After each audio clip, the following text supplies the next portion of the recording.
anything. I just had this idea in my head for a bit. So what if Issei was insane? Now, Issei, he's gonna have sacred gear, but it's not gonna be the boosted gear. Issei's also going to have a sister.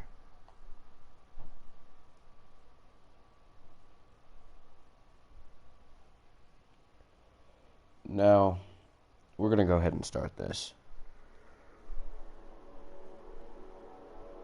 We see a black-haired boy with straight long hair going down to at least his chin. His hair would be styled in that of, think of Tokyo Ghoul Ari Juzo, pretty much. This boy would have purple eyes.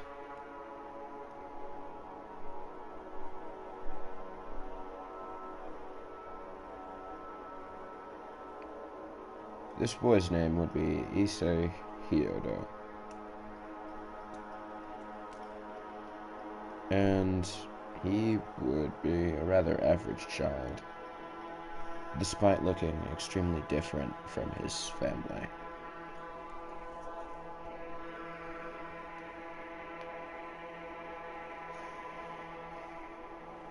We see the Hyodo family sitting around the dinner table.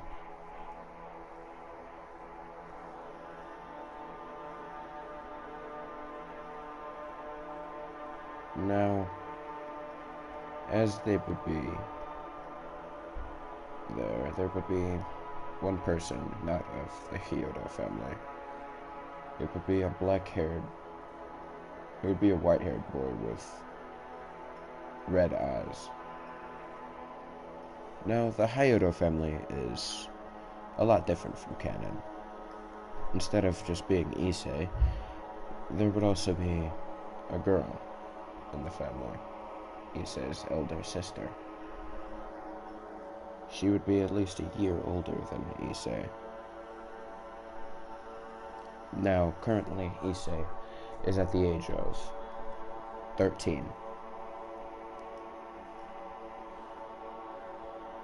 Now, back to this white-haired boy.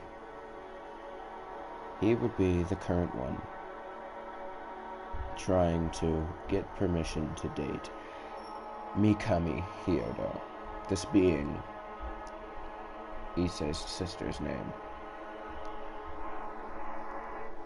As the Hyodo family would be sitting at the table, eating, laughing, overall enjoying their time.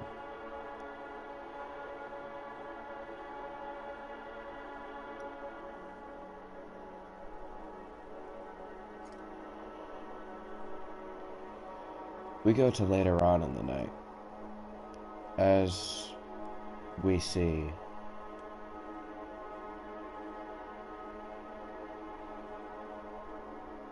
Issei exiting his room, going towards the bathroom. As he would be walking out of his room, he would look, after having heard the sound of a door closing. He would see the boy that Mikami would have brought home that day, exiting his mother's room, his mother and father's room. Issei would immediately have a sinking feeling in his gut, as he would see the boy going towards his sister's room. Issei would make his way to his mother and father's room to see his father lying there in the pool of his own blood.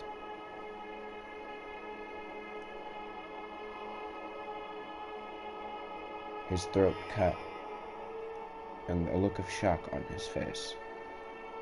Issei would then look towards where his mother would usually sleep, only to see her beaten and battered, while naked and having some sort of fluid exiting certain areas and covering her.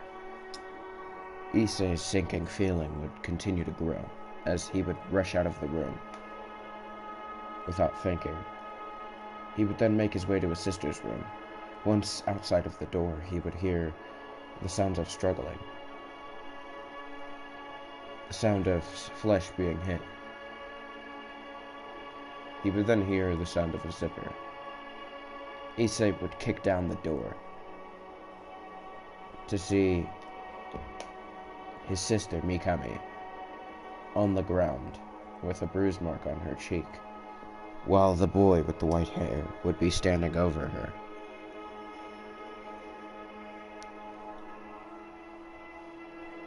With his pants halfway down. Issei's eyes would widen as his pupils would begin to shrink. They would lose... he would go into a daze of sort. His eyes would glaze over. His pupils would begin to violently shake as he would then charge towards the boy. The boy, not being prepared for the door to be kicked down, wouldn't be prepared to be tackled as Issei would tackle him into the window in Mikami's room, causing it to break.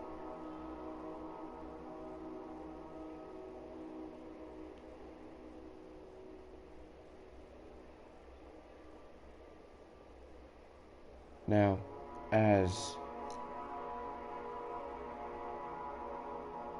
Issei would be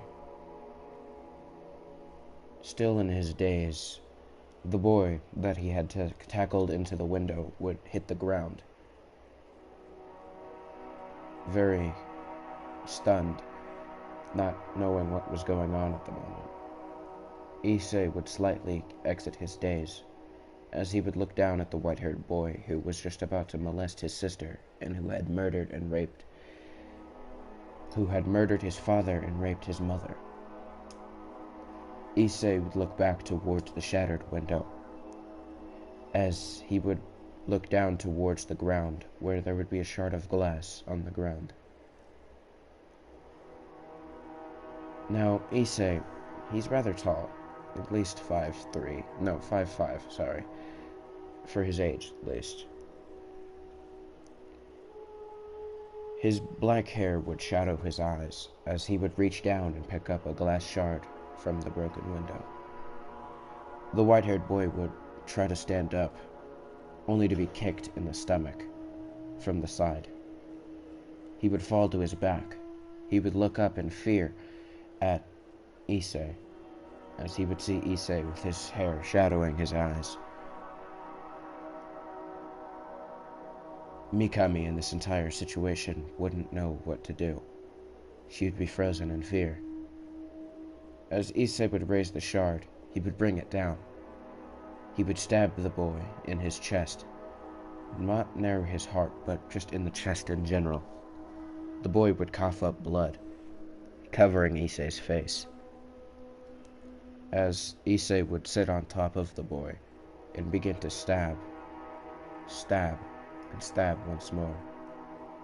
Thunk, thunk, thunk, until it could be heard. Until a rather slushy sound could be heard afterwards. Issei would be sitting there with a dazed look in his eyes. His eyes would be completely empty. No emotion, no sort of hint of what he was thinking. He would just continue to stab him over and over and over again.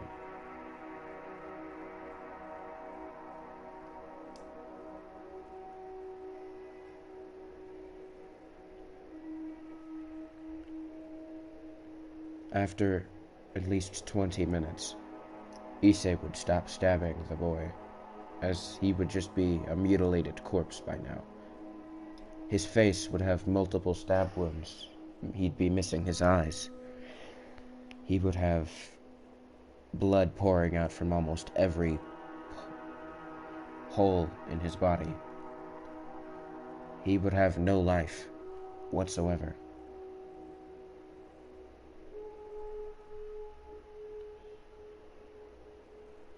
as Issei would just look down at the body with no emotion.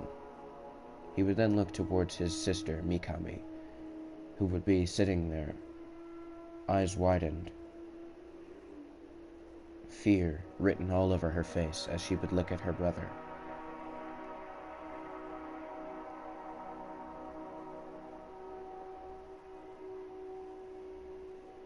Issei would begin to stand up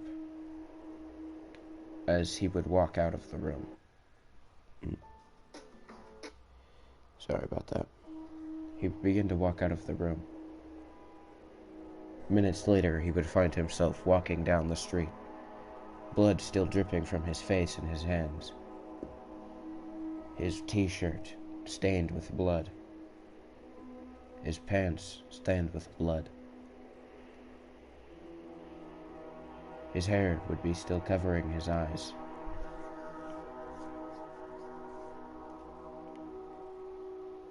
As he would continue to walk, we go back to the Hyodo residence. Next morning, Mika Hyodo, being Issei's mother's name, would have woken up after having been violated by that boy that Mikami had brought home. She would look to see her husband, on the ground, still laying in a pool of his own blood.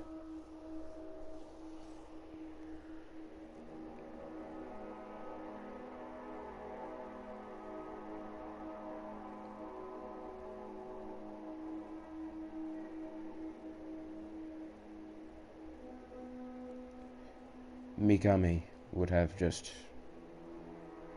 gone to her brother's room and slept that night, not sure what to do in that situation, traumatized by the whole event. Mikami would have just cried herself to sleep that night. Her mother, Mika, would then enter her daughter's room to check on her, only to see the boy's body still lying there, mutilated. Her eyes would widen in shock, but she wouldn't feel any sort of sadness for it. In fact, she found a small smile on her face. But she would instantly shake out of her stupor and go search for Mikami. She would search the house until she found herself at Issei's room,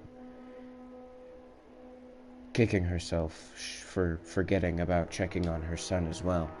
She would open the door to see Mikami lying there, eyes open and a dull look in them, her face devoid of all emotion. She would just be lying there, red marks still present on her face.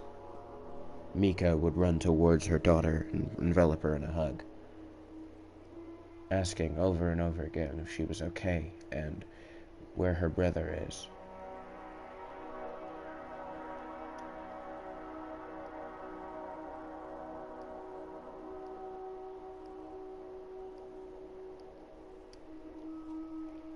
A few hours later, we see Issei still continuing to walk endlessly.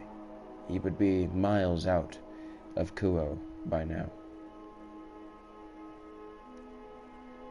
He would hear a police siren coming up behind him as a police car would stop, and an officer would step out from his car. He would find himself in front of Issei, looking at the boy in slight worry, but he would see the blood, and he would immediately know that this was the child that had gone missing from the Hyodo residence.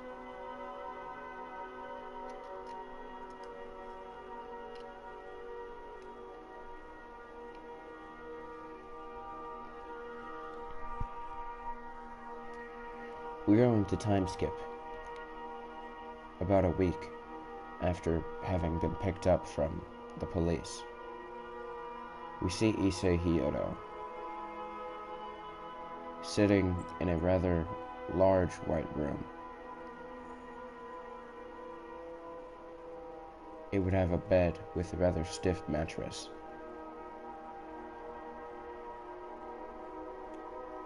That would be all. It would just be an empty room.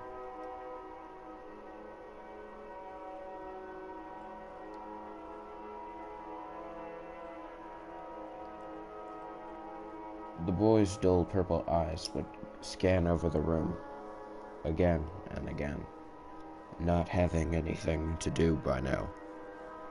Young Issei has been in this room for 3 days, after having been charged with the murder of the boy he killed. The boy's family would have been angry at the death of their son, and the entire crime of the boy having raped Issei's mother and murdered his father swept under the rug, as the boy's family was rather wealthy.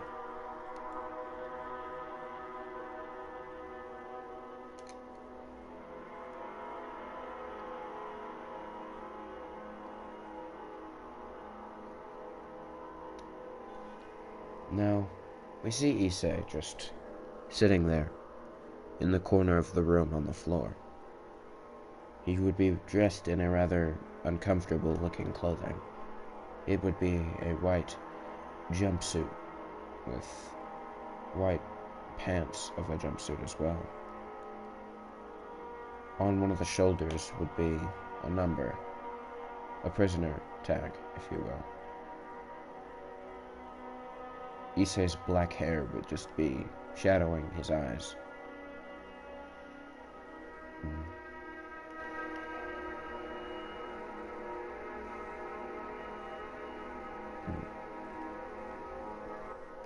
Whatever.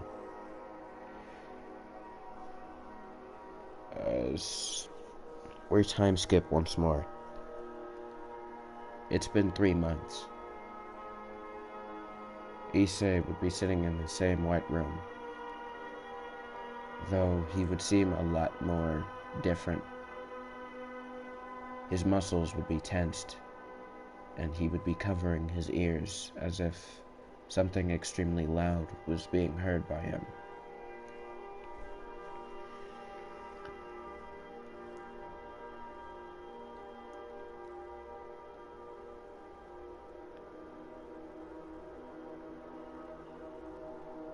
Now, as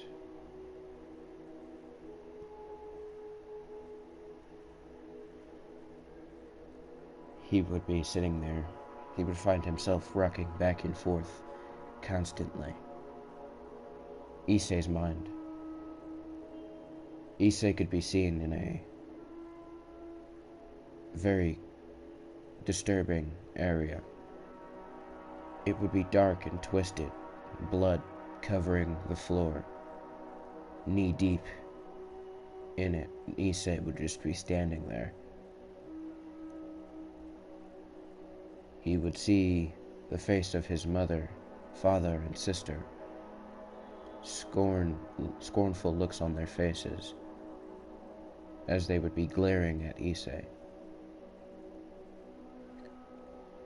Constant muttering of whispered and hushed voices of murderer, monster, and demon could be heard.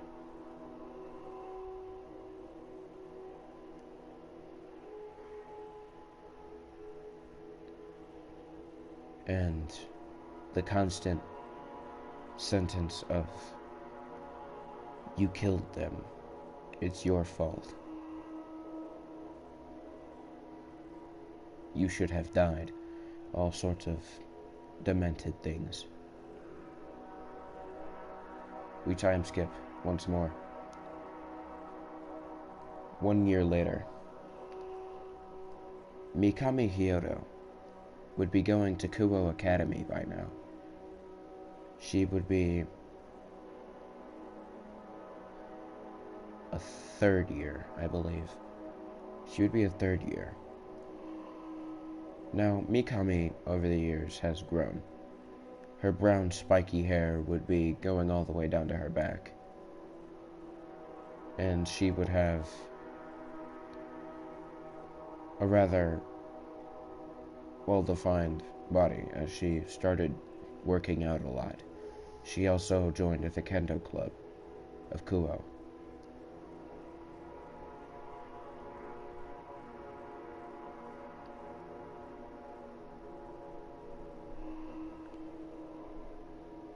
Now, she would be in class currently, just studying for a test.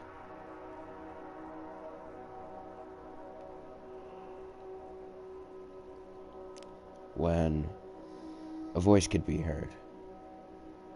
A pink-haired girl would walk up towards Mikami, and she would say, "Yo, Mikami, are you ready for this kendo match today?" This girl would be Caddis, one of Mikami's best friends, along with another girl called Murayama.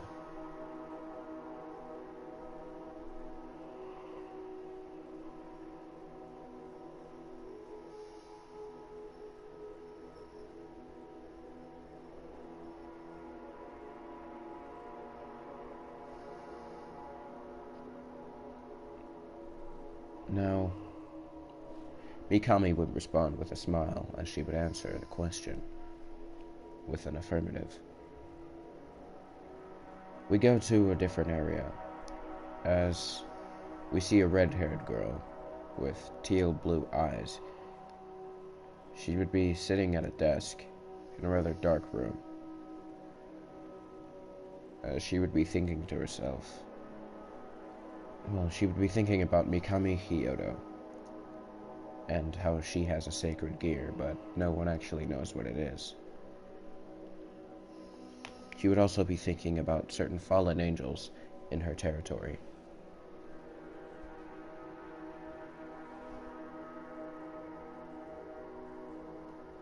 Now, she would be thinking of a way to get her into the peerage, and in the end, she would just overall decide to ask her instead of forcing a situation.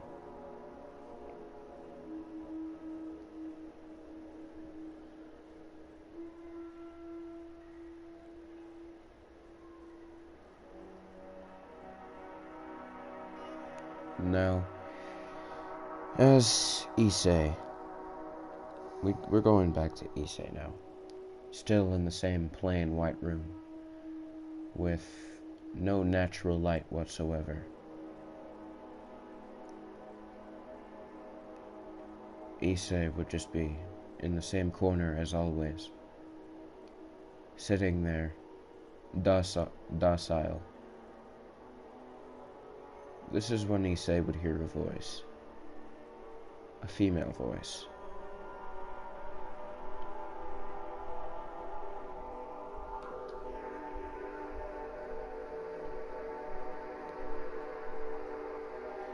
The voice would say, "Dear boy, you have definitely had it hard.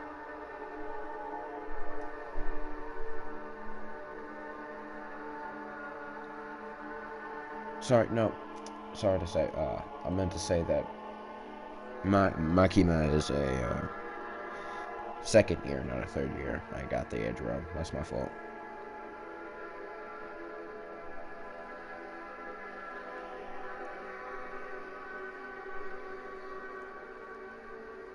Now,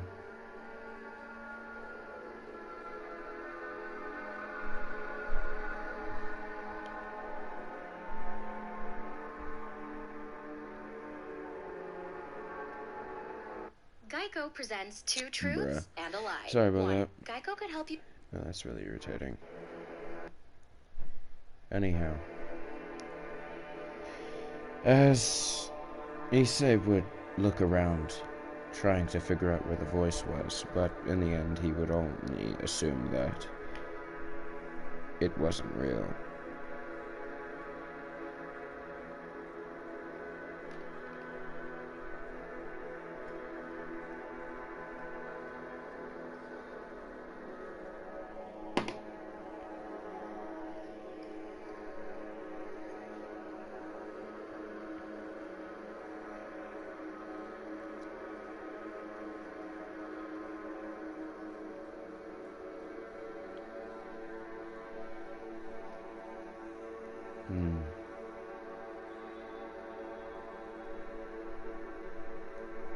Sorry, I had to think.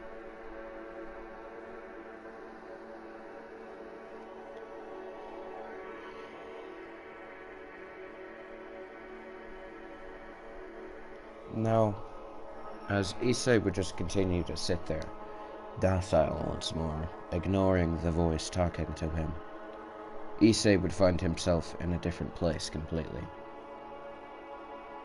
It would be a completely black place illuminated by a purple light.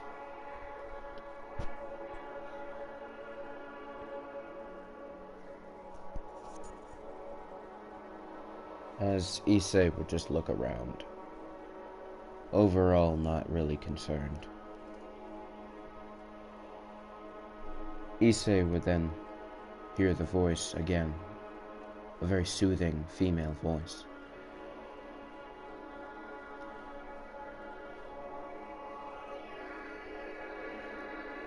Issei would just look up, as the purple light would then illuminate a ginormous figure. What could be seen in front of Issei was a ginormous black dragon, about the size of... about the size of planet Earth. It would have a very high amount of wings all over its back. At least a set of 15 wings, I'll say. The dragon would be completely black, and its eyes would shine a very eerie purple, an ominous purple. The voice could be heard again, still soothing and calm.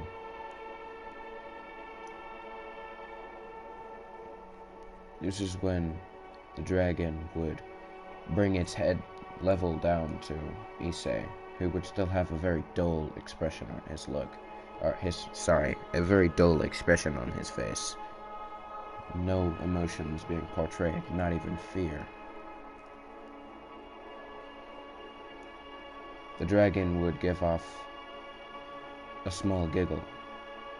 Very strange to hear from a dragon.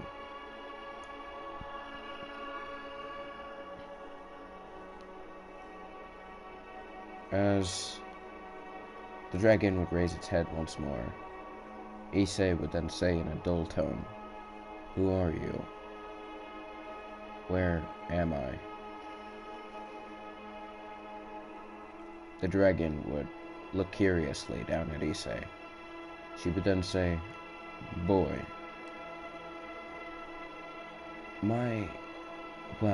me, personally, as you asked who I am the Black Dragon God, and you are currently in your subconscious, your mind, to put it simply." The 15-year-old boy would just continue to gaze at the dragon impassively. He would then say, "Black Dragon God, it would appear that I have truly lost my mind."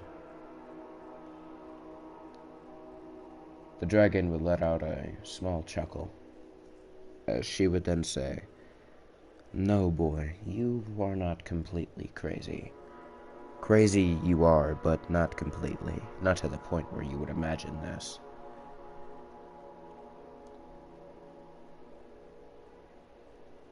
Issei would then say, well, Black Dragon God, what is it that you would like me to call you?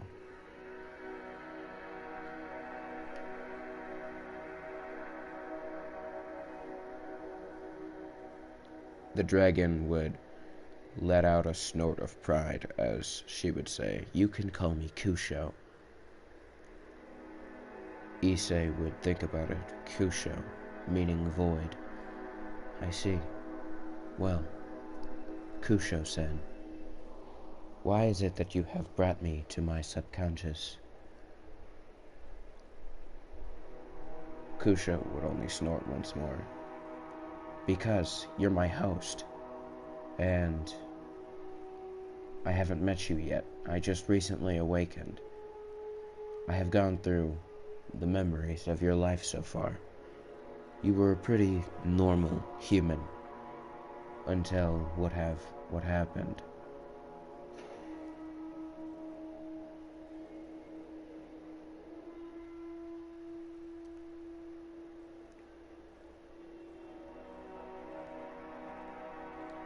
Issei would only continue to listen as she would go on to say, and I must say, I do pity you, boy. But I will not pity you forever. For in fact, I plan on training you, allowing you to be stronger.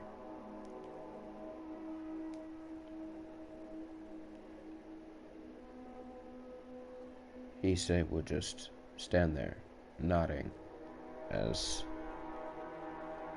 Kusho would then say, do you have any questions?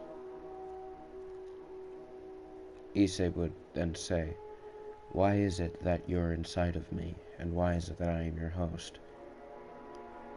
Kusho would then say, oh, well, I suppose I can explain it to you.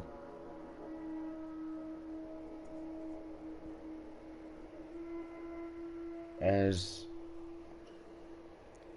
she would go on to explain the wars between all three factions, and how that she was defeated by God and the two dragons, not heavenly dragons, but I'm not really sure what the two, Office and Great Red are titled as, so I'm just going to call them the two great dragons for now. Somebody in the comments tell me that, I don't remember.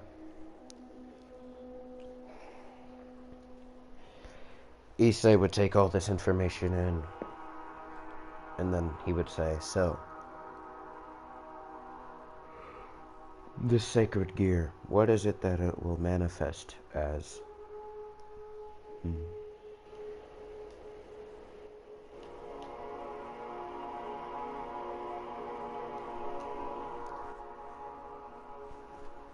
Kusho would think for a second before saying, well, since you're the first to awaken me, I'm not really sure.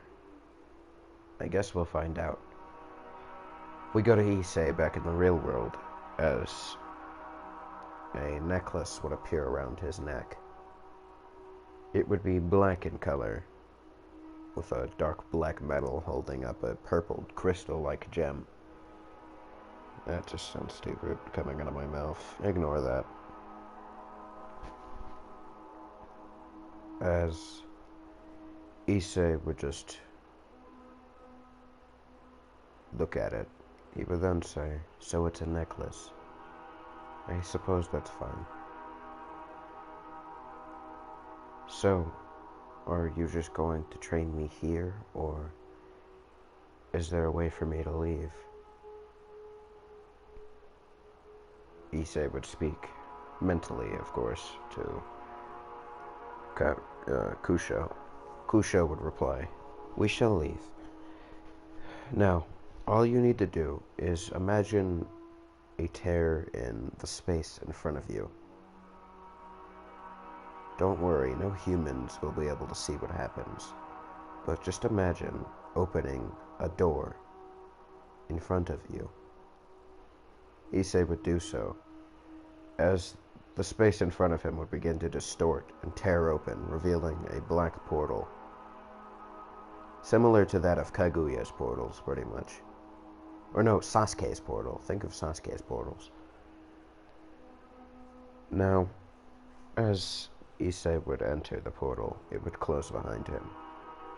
Issei would find himself in a very dark forest.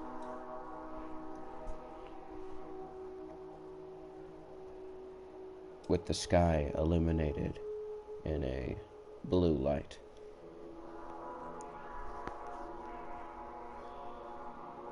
As issei would then say, "So, you're going to train me here?" Kusha would answer positively as she would say, "Yes, this is my forest. I created it a long time ago." "I see. Very well then." Now, for those of you who might be wondering how the hell a dragon the size of planet Earth would be able to be defeated by God, I'm only gonna say that she, at the time, had been a lot smaller, but soaking up a lot of power would have allowed her to get stronger and larger. We time skip another year. Mikami is now at the age of 16, while her brother would be... 17, while her brother would be at the age of 16. Over this year, Mikami would have joined the ORC and Rias' Peerage. They would have found out that she is the Red Dragon Emperor.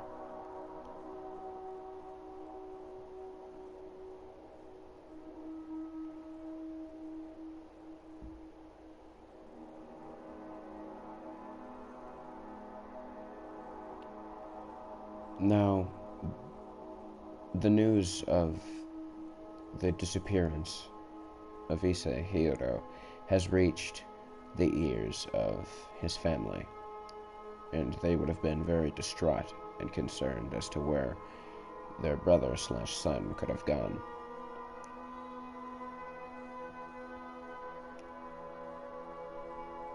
Mikami has not told the Peerage about her brother.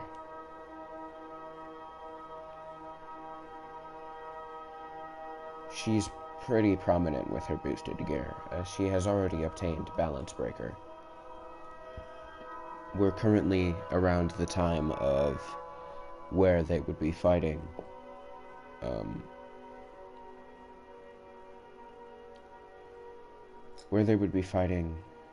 what's his name? That dude who set up Asya. Hold on.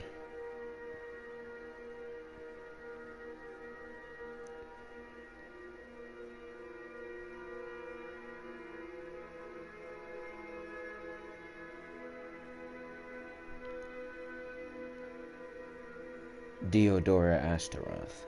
That's what it is. Sorry, I had to figure that out. But it would be around the time that they were fighting Diodora.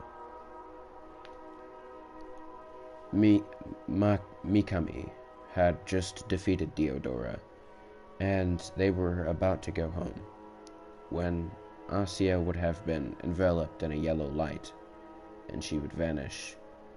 Now Asya is like Mikami's little sister.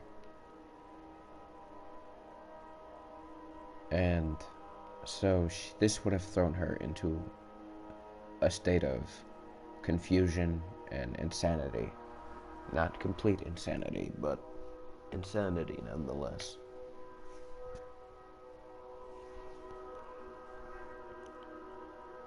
When Shalba would make his appearance, Mikami would immediately have been thrown into a rage, and she would find herself in Juggernaut Drive. We see Mikami as she would be standing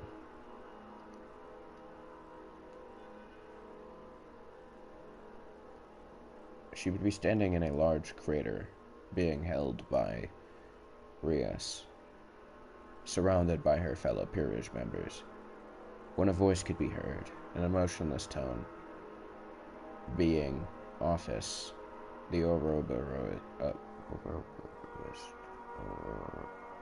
Ouroboros dragon. Sorry, that was a very hard word to say.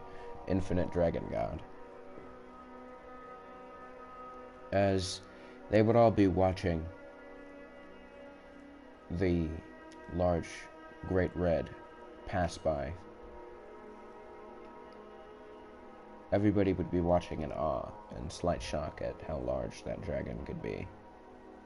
This is when another voice could be heard, a voice that no one recognized.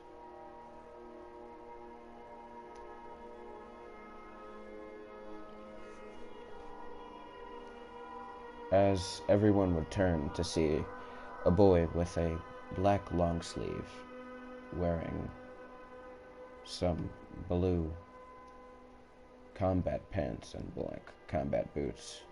Over it would be a opened haori with a hood attached to it, with the words void on the back, or the kanji for void on it. It would have purple outlining in the inside, with the hood being purple as well. What they saw was a black-haired boy with chin-length black hair, standing at the height of 5'10", purple eyes slightly shining and glowing as he would look out at Great Red. Before Rias could ask, "Who are you?" Mikami would cut to the chase. Issei? Is that you? Everybody would look at Mikami a little confused as to who Issei was. Issei would turn with a small, genuine smile on his face as he would say, "Elder sister, it's nice to see you again."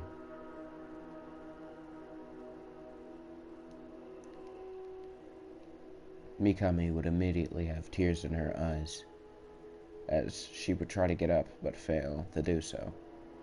This is when Kiba would ask, "Mikami, who is that?"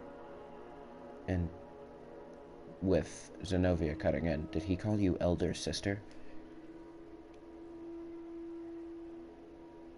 As Issei would just look back out at Great Red. He would then glance towards Office, who would be looking at him with a curious look on her face. She would then say, "You. Who are you?" Issei would then say, "My name is Issei Hyodo. I am the Black Dragon God." Well, more like the one who holds the Black Dragon God, but we are one and the same nonetheless, Issei would say in a calm, monotone voice. Everybody would be shocked, but not because of there being the Black Dragon God, except for Office, of course. It would be that the fact that Hyodo was in the boy's name.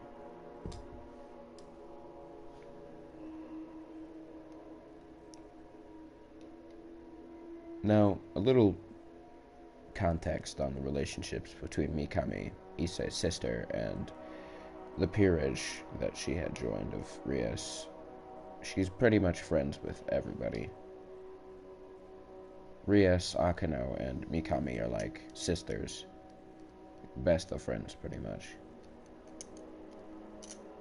Konako and Asiya are like Mikami's little sisters, while Gasper is like her little brother, which saddened her quite a bit.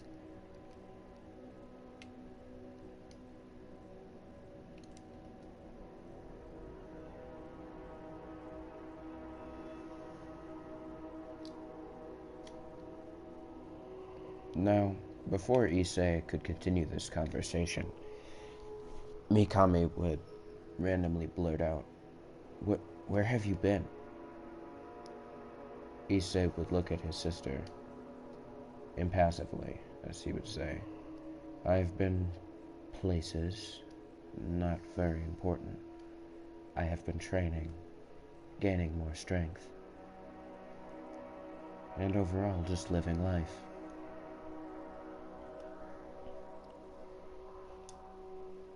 Mikami would then say, but what about me and Mom? I mean, I know we didn't visit you at all, but it's just because we couldn't. Issei would then look back out at the view where Great Red had just vanished into another rift. Issei would then say, it is not a matter of me having ill will or ill feelings towards you two. I simply did not deem it important enough to visit you. I have much more important goals to deal with and to complete than meeting with you and Mother.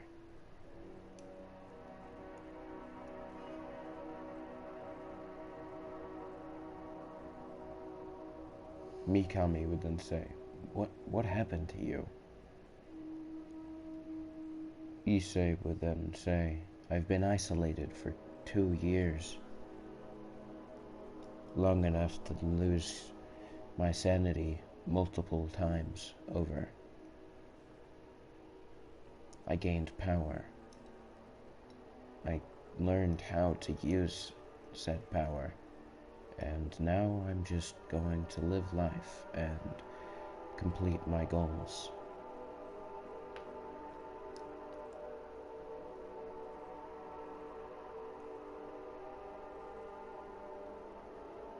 Mikami would then say, what are your goals? No, actually, Rias would ask, what are your goals? Issei would then look back at the peerage and say, to eradicate humanity.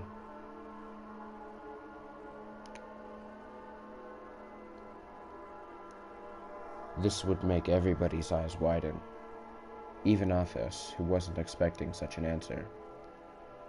Mikami would then say, why would you do that? Issei would then look at Office, and back at the peerage. He would then say, because humanity is disgusting. Their existence as it is very, very repulsive. Their nature, they're very violent and destructive creatures. They take everything given to them for granted. They do not deserve life like supernatural beings do.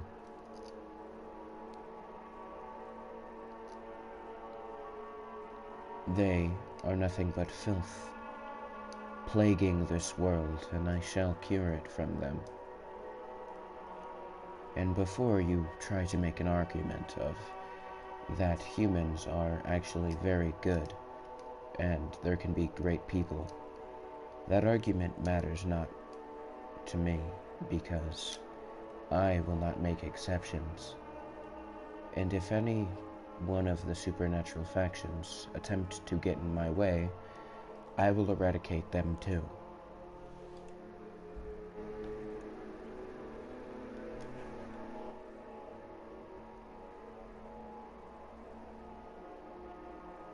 This would make everybody fear Issei. Mikami would have tears streaming down her face.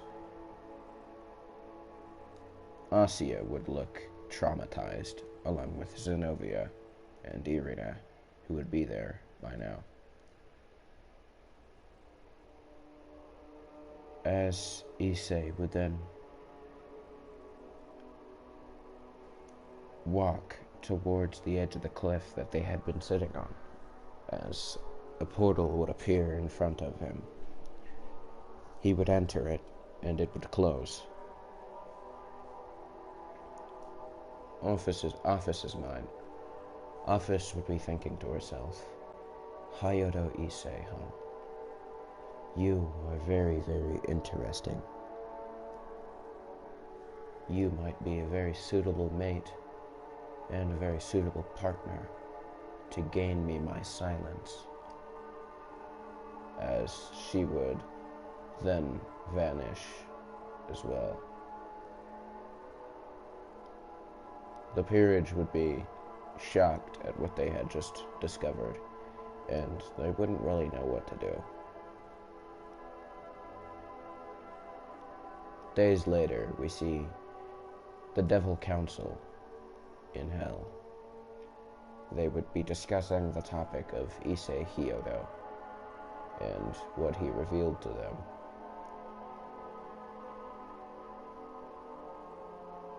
The Ajuka Beelzebub would then say, "So, what is the threat level of Issei Hyodo, and what do you think it will take to stop him?" Sir Zex would ponder this, as he would say, "I believe that Issei Hyodo is an even bigger threat than that of the Chaos Brigade. The fact that he has the intention to wipe humanity off the face of the earth is very worrying, and I believe that he can do so with the amount of power that he has."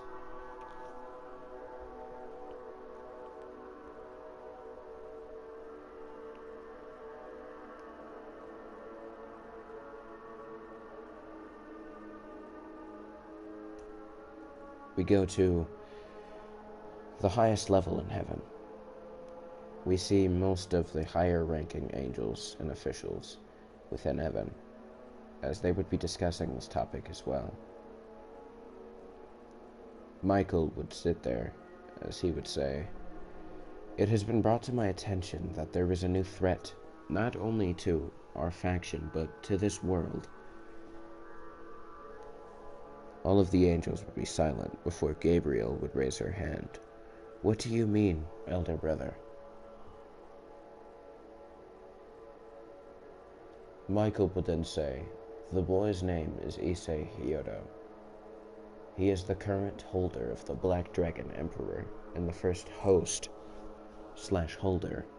of the Black Dragon Emperor. We believe that he is a very high-level threat. He has made the claim that he is going to eradicate, in his words, eradicate the human race off of the face of the earth."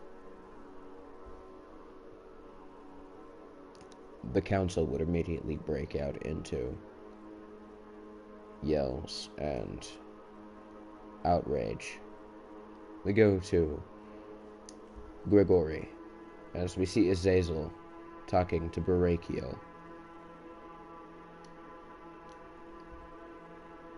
Azazel would be standing there as he would be talking to Barakiel. Barakiel will then ask, "So, you wanted to talk to me, Azazel?" Azazel would nod, before going on and saying, "We have a threat, worse than the Chaos Brigade by now. He'll probably kill a lot of people if we don't figure out how to stop him." Barakiel would think, "Who is this threat?" Issei Hyodo, younger brother of Mikima. I don't remember what I called her anymore. Whatever. Of Makima Hyodo. Makima Hyodo. She's my daughter's friend, and the reason why I can still talk to my daughter now. So does that mean that her younger brother plans on... What are his plans, exactly? He wants to kill the human race. Barakiel would be shocked at this, as he would be thinking to himself, either this boy is insane, or he's confident enough in his own power that he can do so. Barakiel would then say, "What are we going to do, Azazel?" Azazel would ponder before answering, We're not going to do anything. I am not going to risk my faction's lives for protecting humans. While I'm not a bad guy, you know this, I don't like war, but I do not feel it necessary to try and fight such a threat and lose multiple lives of our people just for some humans.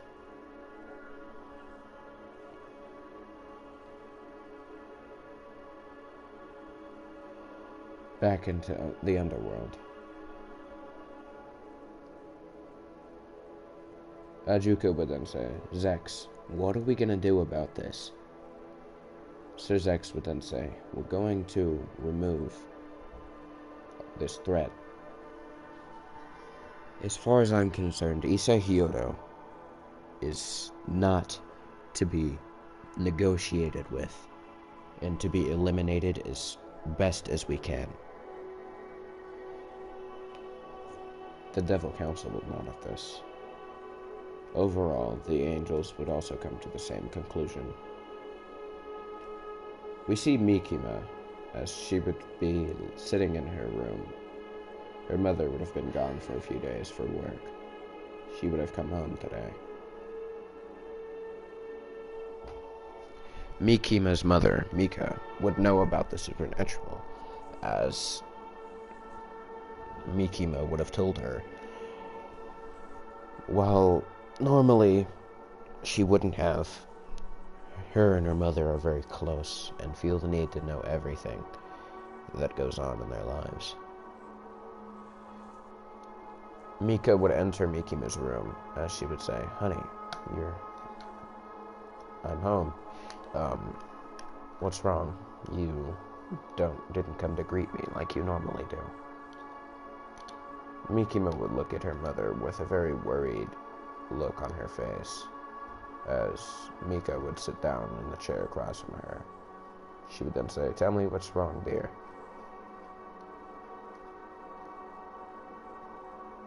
Mikima would then say, it's issei. Mikima would look down a little. Mika would then say, what about issei?